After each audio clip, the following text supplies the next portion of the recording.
Bedoyo itu sendiri sebagai salah satu seni yang di luhur keraton itu sebenarnya boleh diceritakan latar belakang sejarahnya terus Bundi. Ya, kalau yang paling dekat kita melihatnya dari zaman Mataram. Tapi kalau agak jauh itu sejak zaman Hindu. Nah, kalau zaman Hindu sebetulnya untuk nyambung ke pertunjukan.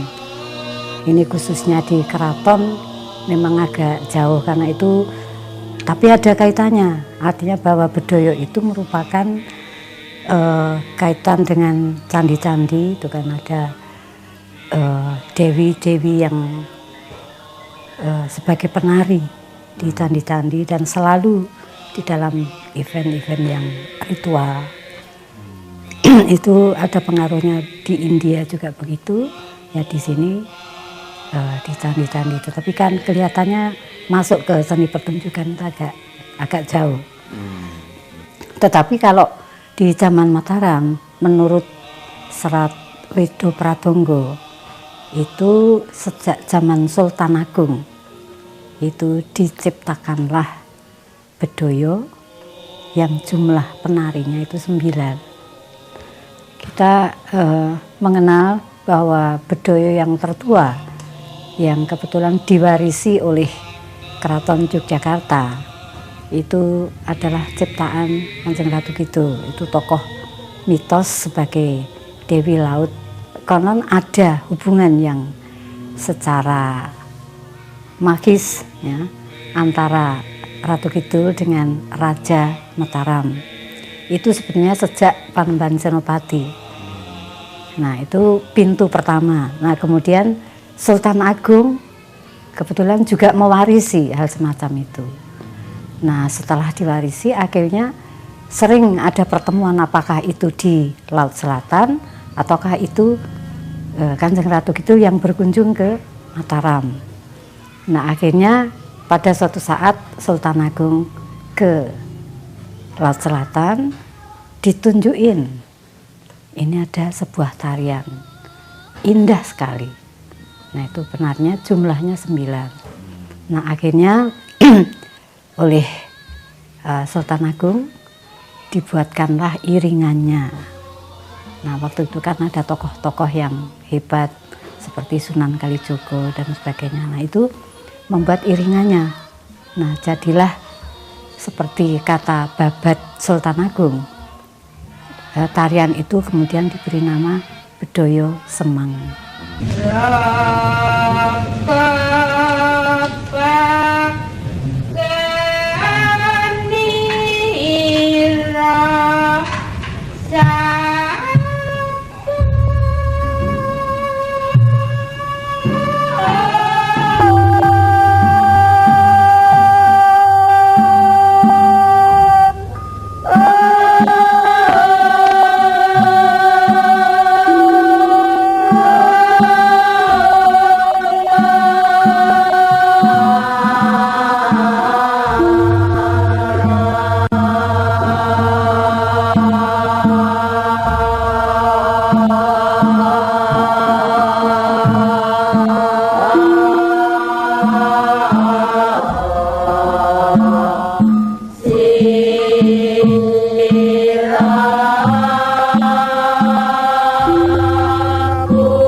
Setelah zaman Mataram kemudian pecah menjadi Yogyakarta dan Surakarta, akhirnya Bedoyo Semang itu bisa diboyong ke Yogyakarta oleh HB1, yaitu Gusti Mangkubumi waktu itu, melalui tahta demi tahta.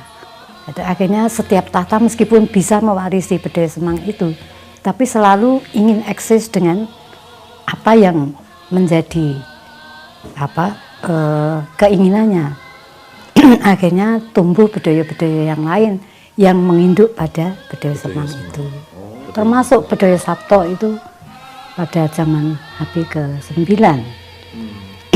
Tetapi sebetulnya Bedoyo yang keraton menurut Wedo Pratonggo itu selalu berjumlah 9. Nah, Bedoyo Sabto ini tadi yang kita sebutkan terakhir itu unik sekali karena Meskipun itu Bedoyo di keraton, artinya karya dari seorang sultan, tetapi jumlahnya tidak 9 penarinya, tetapi 7.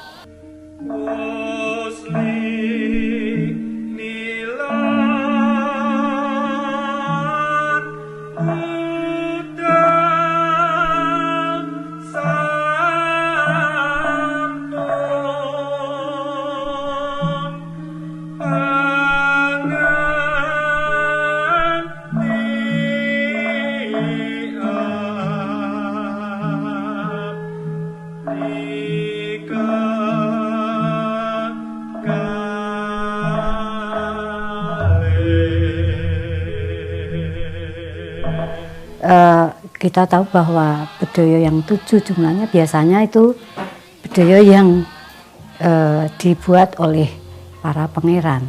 Ada yang menyebut itu Bedoyo pengeranan. Nah, sehingga itu kan turun ke bawah, hanya bukan tahta keratonnya yang dipegang, tetapi lebih dekat dengan rakyat. Nah, istilahnya lebih luas lagi kan begitu. Kalau 9 itu sebetulnya juga merupakan tuntunan yang bagus bagi kehidupan manusia, bahwa 9 itu terkait dengan babahan Hawa Songo. Nah, kita manusia di dalam tubuh kita itu kan ada lubang yang memberikan makna kehidupan sendiri-sendiri. Ya, ada mata, ada hidung, ada mulut, ada telinga, dan sebagainya. Itu jumlahnya 9. Nah, kalau sampai orang hidup itu bisa nutupi babahan Hawa Songo, itu kan bertapa. Nah, itu akan ilmunya menjadi tinggi.